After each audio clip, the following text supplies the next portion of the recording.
All right, here we are, Michael. Hello again. Hello. So you've been running around a little bit here, and Yes. that's what we're going to talk about today. So it's kind of a good illustration of the nuts and bolts of running a place like Foundations for Living, or any nonprofit for that matter. Never a dull moment. No. And when I say he literally came in, like we were on the countdown video getting started, and he rolled in. And it's a lot of illustrations going on today about the nuts and bolts of running a place like this, because if they drive by right now or go by the area, they'll see Jim, one of our board members, out front planting trees. Yes. And not because we necessarily wanted to beautify the area, but it's stipulations. Yes. Got to have a rule for everything, and everything has a rule. So Yeah, and that's how it goes in town. yes, yeah, and it's not really one of our rules. It's we put in a parking lot in the back. The city told us we had to put in a parking lot, so we did. But they said, because you put in a parking lot, now you need a bike rack, some flowers, some shrubbery. I don't know if anybody's ever seen a Monty Python Holy Grail there. So, what we're going to do today is talk to you about the nuts and bolts of running a center like Foundations for Living, and we're going to go step by step. We want to answer your questions, and we're giving away something today. What are we giving away, Bob? All right, actually two things. So I like our coffee here. Yes. It's all right. It's K-Cups and stuff, and but you're a Minneapolis guy. Yes. And so I thought I'd give you one. Ooh. Caribou coffee. Aha. It's better than Starbucks. So this was my first job in Minneapolis. Really? I was working at the Caribou Coffee. Okay. In Linden Hills. So nice. I'll treasure this up, and maybe I could bring it with me to heaven. And, There you go. Yeah, if you go north, I understand there's Caribous. Well, there's one in Point. Yeah. Yep. And but now there's they're all over the place in Minnesota, and I'm heading there Thursday evening, so I'm going to partake in Caribou. Yes. Where the two older kids are going to Grandma's Camper up in Phillips, and then we're going to take Noah and go up to the Mall of America for 2 nights and do the Crayola experience. Oh, wow, I've not seen that. No, the last time I was there, it was still Lego, I think. Okay, well, it's still Lego. There's still Lego, but up top there's a Crayola experience now. Okay. So, and Noah absolutely loves that. So, all right. So, you viewers that are on right now, you could win an impressive prize. Yes. Yes. So you could change my last name to Eubanks, and that'd be even better, Bob Eubanks. Yes. So, but what we're going to give away is something from our thrift store. And so if you comment, you can win this lovely. This is almost as good as a brand new car. It is. It's a punch bowl set. And so it comes with a ladle, a lovely ladle. Might need some cleaning, but just a little bit. And punch bowl cups. They're actually glass. And you and I were both talking about our affection for punch. Yeah, I missed that. I think that's something we got to start back up for our kids. Because I have not probably been 20 years now. Yeah. I know at Christmas get-togethers and, of course, church potlucks, it was always, ours was either 50-50 or 7-Up. Okay, yep. And you throw a glob of sherbet in there and punch. Fruit punch. Hawaiian punch, actually. Okay. Well, we lived on the other side of the tracks, so we had the stuff you had to mix. Okay. All right. So comment right now, and we're going to draw a name at the end here, and someone's going to win the punch bowl set. And that way we can get this off our shelves, really. But, each week we might do a glamorous thrift store find. Yeah. Yep. This, too, could be yours. So, all right. I'll put that down without dropping it. But, again, if you're watching, comment. We'd love to hear from you. Let us know where you're from, and it'll show us your name. We want to say hi to you. And if you're watching this podcast after it's aired, you can still comment. We will reply to you, and we want to answer your questions. So here's the thrust of the podcast today. I want to start a nonprofit. Okay, let's say I'm not at Foundations for Living. I want to start a nonprofit. Can I just rent a house or open mine up and just say, hey, we're going to start applying for grants. Everyone's going to start giving. You've been here longer than I have. And is that a possibility, or what does it take? Well, if you'd like visits from various city officials and police departments, that's one way you could start. And that's probably not as an endorsement. No. Okay. It would. No. Yeah, if you want to get to know your neighbors very quickly and not the best way, that would be one way to do it. Yeah. However, in this world that we live in, that is just there's so much to it. There's so many little things, and sometimes it's almost unthinkable of because you're not going to be able to know what is going to be thrown at you, Right. with whatever your precise location is, along with whatever the rules might be for that particular zone code. Mhm. And then of course you do have the neighbors to consider. They can say no, Yep. and oftentimes will say no. Yeah. The idea is in your backyard, not mine. So that's sort of what you're up against initially, and then you have to think about, okay, do you have a tax exempt certificate? Have you gone and filed that? That's not a short process. It isn't a short process. I mean, dozens and dozens of pages, and that's if they say yes. And there's a filing fee, and so and back up, just because you file a tax exempt certificate for whatever, a church or whatever, it doesn't necessarily mean you're going to be in. Right. You have to wait for the final approval. And that's a guy at his desk with all the paperwork and the $500 that it takes to submit it to get reviewed. That's, if you're lucky, that happens. That's why they make accountants and lawyers, and of which we are not. We are not. No. So, I have all my marbles still. But those are really difficult things to do, and so it's costly, it's time consuming. There's no guarantees, and there's really no guarantee that you get to even keep that either. There are there are monthly and annual filings, and there are if you were to get involved in a specific industry or whatever, that might change your tax exemption. For instance, our thrift store, you make above a certain amount of money, that can cause issues with your tax exempt certificate, or you may have to just charge taxes then. It can to the consumer. So. Yeah. And again, if you're watching, feel free to comment, ask questions, and we're going to draw a name for the punch bowl set. But so if you have the property, okay, and this is something that, whether you're in Milwaukee, that's my hometown, Minnesota, you were from, if you're on the outskirts of Waupaca or in the city of Waupaca, there's different guidelines for everything. Yes. And you find out, and one of the questions that might get raised is, well, why can't I open my home to be a warming shelter? Because, one of the things we deal with here, and I realize this can be a tough topic for some people, but if you open a warming shelter right in your neighborhood, in your house, the people that come from all walks of life, and you will get addicts, you will get, and you're going to get registered offenders. Yep, absolutely. And that right there kiboshes any thought of having a warming shelter right in your home. Right. There's a level of privacy and safety and security that you have to consider. Especially if you have family. If it's you by yourself, that may not be as big of a consideration, but you have neighbors. Yeah. And not to just say that, well, the average American might poo-poo that idea, but you do have to consider their safety and be a good neighbor. You do. I mean, there's all different levels of people that deal with crime, and some of them absolutely cannot be in those areas. Right. And so what you do when you go ahead and start up something, if you don't do your homework, you become a liability, and now you're going to be facing potentially a lot of fines. Right. And you don't want to go down that route. So that's the first step of starting foundations, and they did all that. If I remember right, this place was incorporated in 2010. Correct. But it wasn't actually launched till 2011. Right. Yeah. It takes that long for a tax exempt certificate to come through.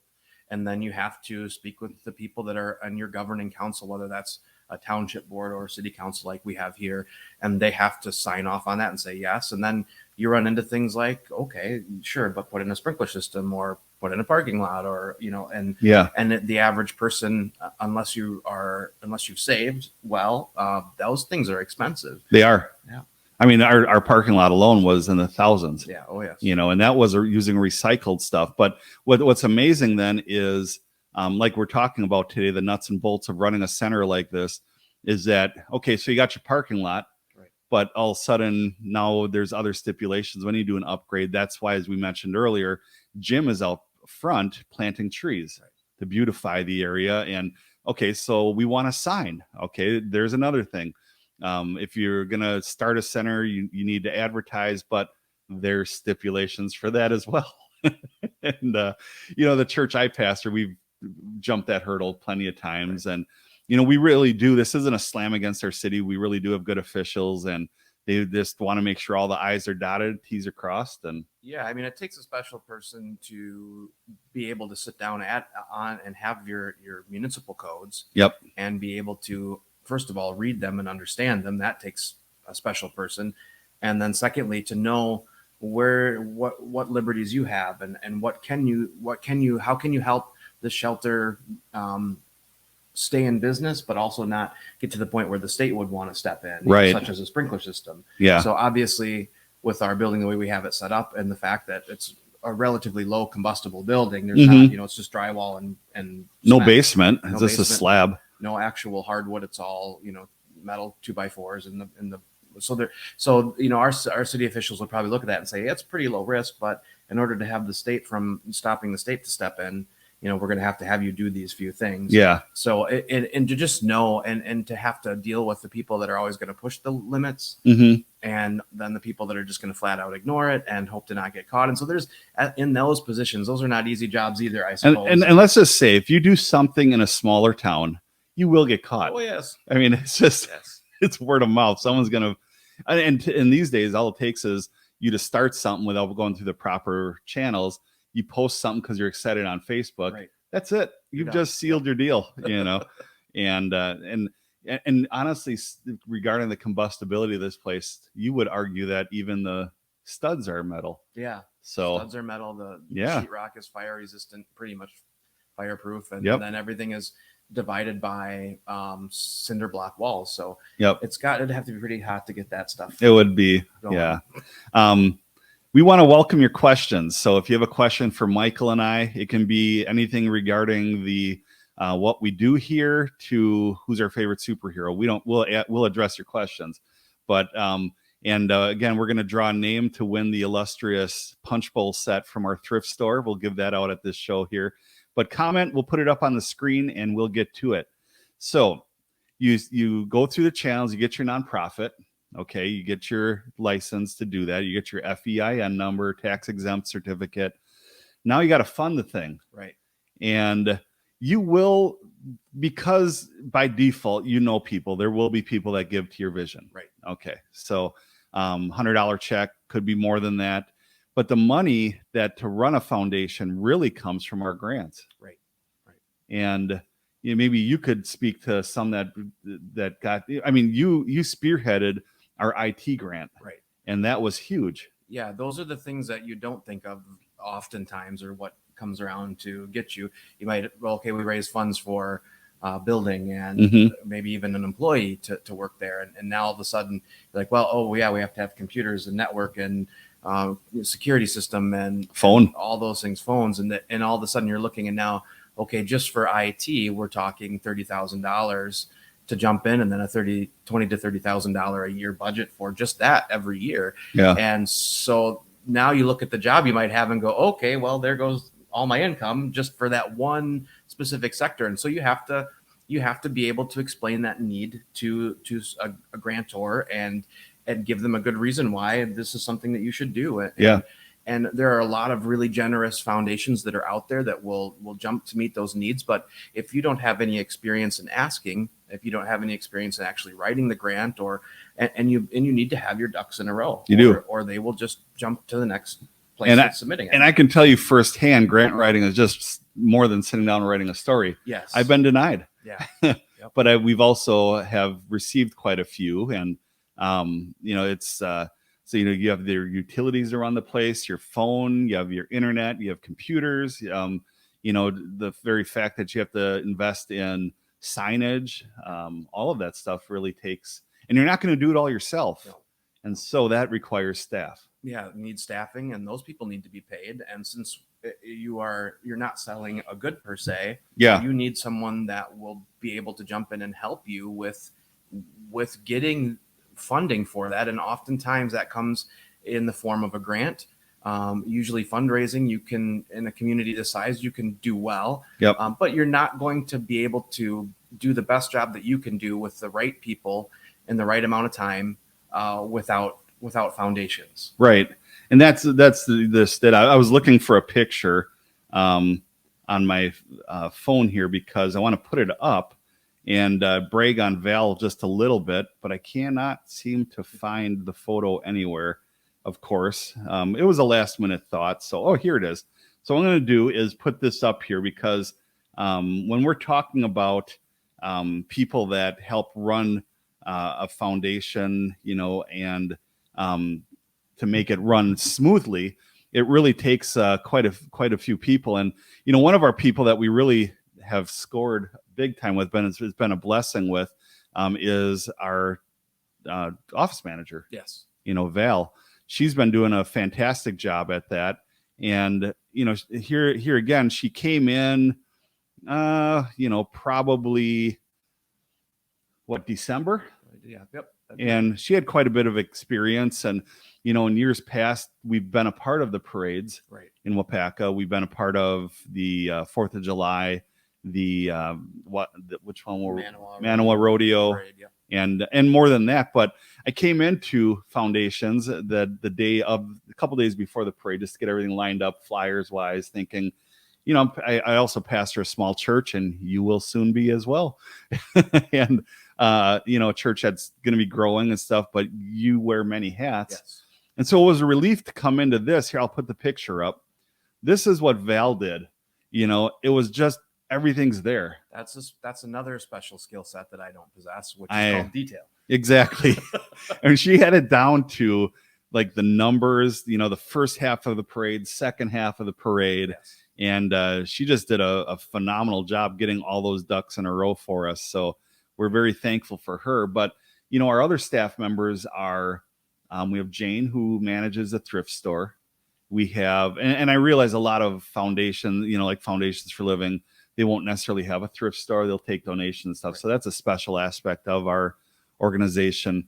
But then we have Jill, who does program director, and you're the assistant director. And so you deal with IT, volunteers, just, you know, really we have our titles, but we wear many more hats. Yes. Yep. We're plumbers. We're electricians. We are. You've been in electrician mode for a while here. A couple days now. Yeah.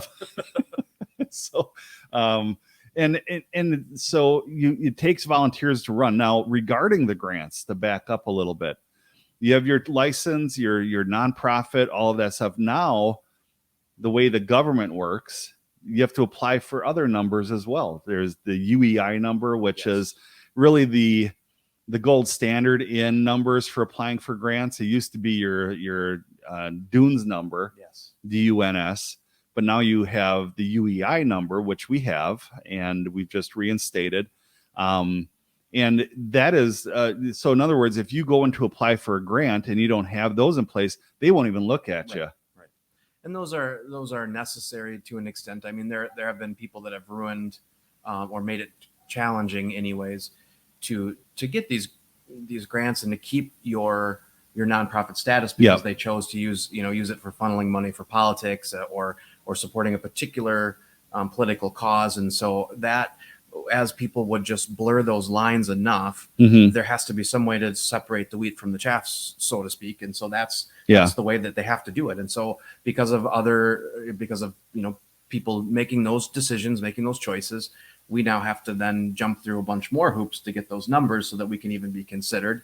And you need to know that with those, almost like a social security number and credit score, you have a nonprofit reputation and credit score kind of tied to those numbers as well. Yeah. So it's necessary in the world we live in today, but it is what it is. Yep. Because let's say, for instance, we're waiting on, we were awarded one grant for quite a few thousand for the warming shelter. You know, what they don't want to see happen is us buying a new copier, you know, or the potential of a van or something like that. Without those funds, they would rather, and that's why we got a report, which big time score, big time blessing. I talked to the Fox Communities Foundation a couple weeks ago, and she said, we love what you're doing. And this is what Michael was just talking about having good rapport. is they love what we're doing. They love what we're doing, especially this summer. And she goes, we don't even need to do the reports anymore. Let's just talk on video. Right. I'm like, shout and holler. Yes. I don't get super Pentecostal, but I was doing the Price is Right dance in the aisle. That's a good feeling to know that you're not going to be bogged down for the next 6 months, constantly having to write up what you're doing, where you could just have a regular conversation, right? Regular person, and say, okay, yeah, we like what you're doing. And that's a result of, there are not many other places that are doing this in rural Wisconsin at all. I mean, we're one of the very few, and we've been doing it in a way that I believe, honors the public and honors God and honors the people that are coming in. And so they see that, and they're willing to help at that point. Yeah. So as with any podcast, we don't know where this is going to go. Okay. We don't know who's going to listen to it. Could be somebody in Arizona. But one thing Michael and I would like to do and offer, because we're on the same page with this, and a few other things, it's You're good. in there. You're spotty, but theology. I'm just, but if you're watching this video and God's put it on your heart to start a nonprofit and you're wondering how to do it, we're available. We'd be happy to meet with you in the Zoom meeting, but certainly if you want to pick our brains, we are here, and we would welcome you to stop in, because in Wapaka, it's not a large community, but it's decent for a smaller city. But no matter where you're at, I don't know that there can ever be enough of these. No. And it's like a church, it's fine to have another church, and because we have 8 beds in our warming center. That's going to be changing over the next few weeks. We're excited to share some news with you about that. But with 8 beds, and it rotates, the fact is there's 6,500 people in Wapaka. Right. And so we're just literally, I don't even know if scratched the surfaces. Right. Yeah, right.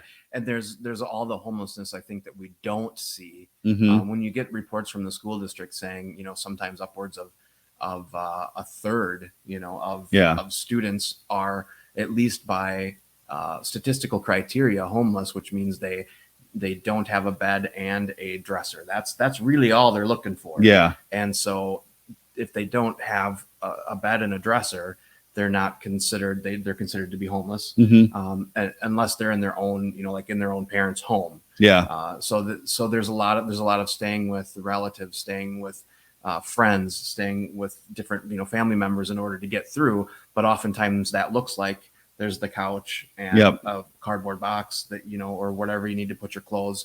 And so realistically speaking, if there's that many children in the school district that hit that number, then we know that as far as adults are concerned, there's even more. A lot of couch surfing, a lot of, and they're in and out and moving from place to place to place, barely hanging on by a thread. Yeah. Yep. So there's a lot in there, and in any city, if somebody's wanting to start something, I don't care if you're from Fargo, North Dakota, or right here in Wisconsin, we're available. We want to help you use us as a model and pick our brains so that you know how to go in it and do it the right way. Because last thing we want you to do is pursue your vision, your dream for your community, and do it the wrong way and get fined. Okay. And so we can help you walk through that. We're here by your side, and Foundations has been here for 11 years. And so we kind of know what we're doing. But as with anything, from any business to a church to a place like this, we're learning every day, as well. So, but we want to share that knowledge with you. One of the things I want to talk about, did you have anything else you want to? No, that's maybe we missed. That's the long and the short of it. Okay.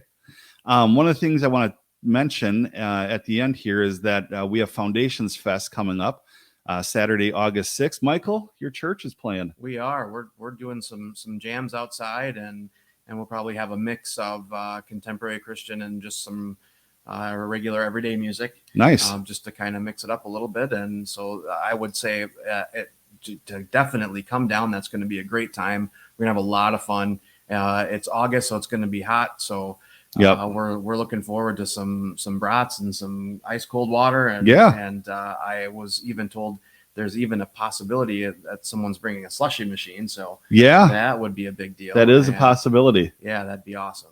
So, and not just any slushy machine. I'm making the call today because I'm going to try to use it for our church picnic. Okay. But it's